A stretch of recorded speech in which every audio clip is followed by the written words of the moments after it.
Assalamualaikum warahmatullahi wabarakatuh. Alhamdulillah wassalatu wassalamu ala Rasulillah wa ala alihi wa sahbihi wa man wala amma ba'd. Alhamdulillah kita pada hari ini menyambut malam Nuzulul Quran.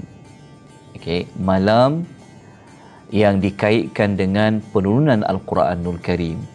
Setiap tahun 17 Ramadan kita akan diperingatkan penurunan Al-Quran. Pada kali ini kita akan bincangkan bagaimana sebenarnya yang dikatakan penurunan Al-Quran pada setiap 17 Ramadan. Sedangkan kita mengetahui bahawa Al-Quranul Karim diturunkan pada malam Al-Qadar. Malam Al-Qadar pula kita sedia maklum, pendapat yang kuat mengatakan ia berlaku pada 10 yang terakhir. Sedangkan 17 Ramadan belum lagi berada pada fasa 10 yang terakhir. Apa sebenarnya yang dikaitkan dengan nuzul Quran 17 Ramadan itu? InsyaAllah kita akan rungkaikan persoalan itu dengan kita mengetahui terlebih dahulu apakah maksud nuzul, bagaimanakah nuzul Quran itu berlaku. Al-Imam Ibnu Abbas radhiyallahu anhuma, iaitu sahabat Nabi namanya Abdullah bin Abbas radhiyallahu anhuma, ada menyebutkan penurunan Al-Quranul Karim ini ia sebenarnya berlaku beberapa peringkat. Okey, peringkat pertama yang mana Al-Quran ini sebenarnya pada asalnya ia berada di Lauh Mahfuz.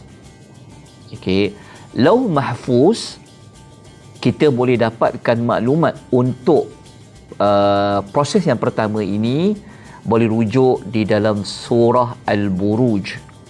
Ada Allah menyebutkan tentang ayat 21-22 yang berbunyi a'udzubillahi minasyaitonirrajim bal huwa Qur'anun Majid fi lauhin mahfuz.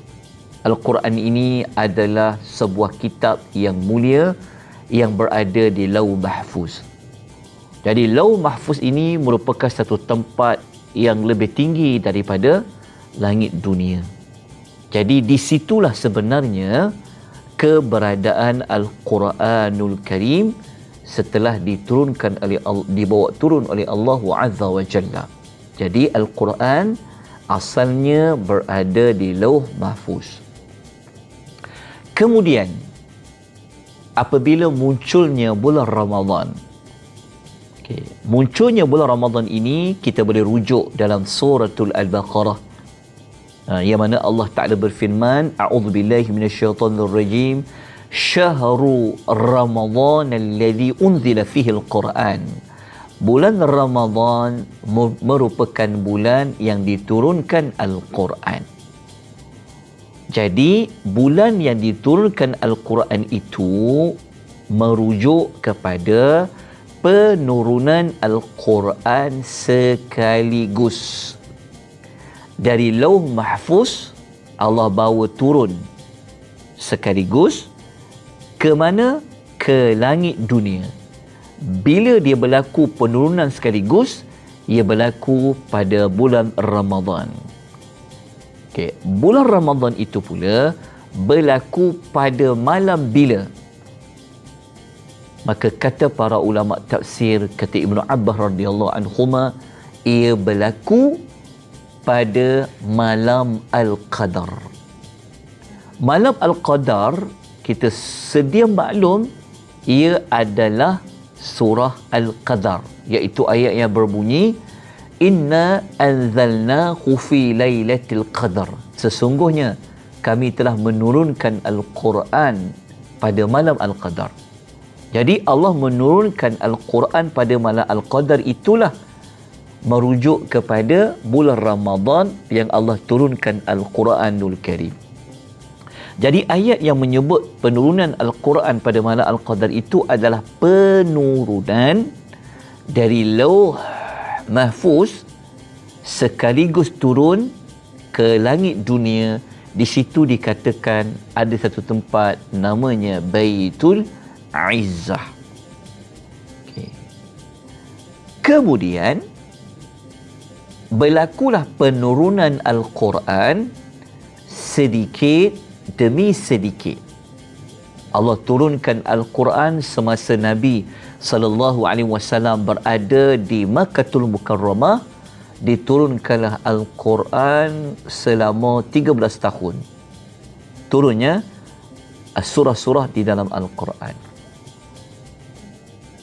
Kemudian apabila Nabi sampai kepada fasa Nabi berhijrah ke Madinah, masih lagi Al-Quran itu diturunkan sepanjang 10 tahun.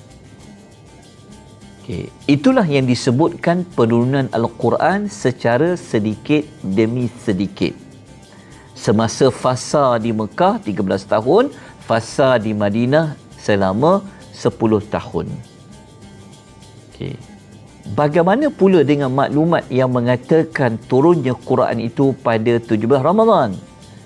Okay. Dikatakan 17 Ramadan itu adalah malam nuzul Quran, malam penurunan Al-Quran, sebenarnya adalah merujuk pada ayat-ayat yang awal turun daripada langit dunia, dibawa turun kepada Nabi sallallahu alaihi wasallam. Itulah yang dimasukkan 17 Ramadan nuzul Quran.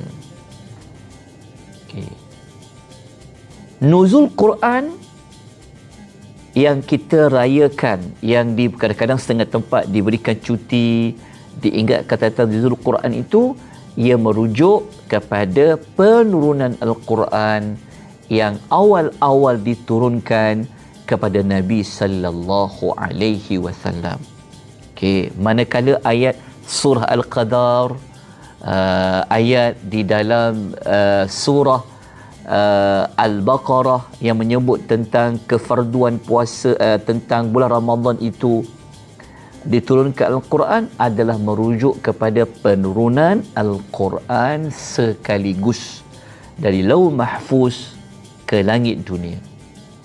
Jadi moga-moga dengan penerangan ini dapat menjelaskan kepada kita apabila disebut nuzul Quran, disebut turunnya Al-Quran, kita kena tahu penurunan Al-Quran sekaligus dan penurunan Al-Quran sedikit demi sedikit. Jadi kita kembali menyimpulkan bahawasanya penurunan Al-Quran, jika kita merujuk secara umum, dia akan kembali perbincangan terhadap mula-mula Al-Quran berada di Lauh Mahfuz. Kemudian Allah Ta'ala turunkan sekaligus di langit dunia. Kemudian Allah turunkan lagi sedikit demi sedikit, secara beransur kepada baginda Nabi sallallahu alaihi wasallam. Okey, itulah sedikit sebanyak jawapan ringkas bagi menyelesaikan kemusykilan nuzul Al-Quranul Karim. Yang paling penting sekarang ini adalah Al-Quran sudah pun diturunkan. Jadi Al-Quran yang ada di tangan kita, yang kita baca, kita rujuk mushaf, adalah Al-Quran. Isi kandungannya yang sama ketika mana ia berada di Lauh Mahfuz. Jadi sahabat-sahabat, tuan-tuan dan puan-puan, ibu-ibu, ayah-ayah rahmani wa rahimakumullah, moga-moga Allah Subhanahu Wa Taala sentiasa memberikan kemudahan kepada kita, Allah melapangkan dada kita, Allah mudahkan urusan kita untuk kita sentiasa dapat membaca Al-Quranul Karim, sama ada pada waktu siang ataupun pada waktu malam. Kita mohon kepada Allah Subhanahu Wa Taala supaya kita digolongkan dalam kumpulan Ahlul Quran. InsyaAllah kita akan bincang untuk pertemuan yang berikutnya, yang mana saya akan kongsikan maklumat tentang surah yang awal-awal yang Allah turunkan kepada Nabi sallallahu alaihi wasallam, dan apakah hikmah surah-surah itu diturunkan. Kemudian nanti kita akan membuat pergabungan, kita akan kombinasikan antara surah yang awal turun dengan surah yang akhir diturunkan oleh Allah Azza wa Jalla. Mari kita hidupkan hari nuzul Quran dengan kita mendalami bagaimanakah Al-Quran itu berlaku penurunannya dari lauh mahfuz kepada baginda Nabi sallallahu alaihi wasallam. Saya sudahi dengan kalimah aqulu qouli hadza wa astaghfirullahal azim wa billahi taufiq hidayah. Wassalamu alaikum warahmatullahi wabarakatuh.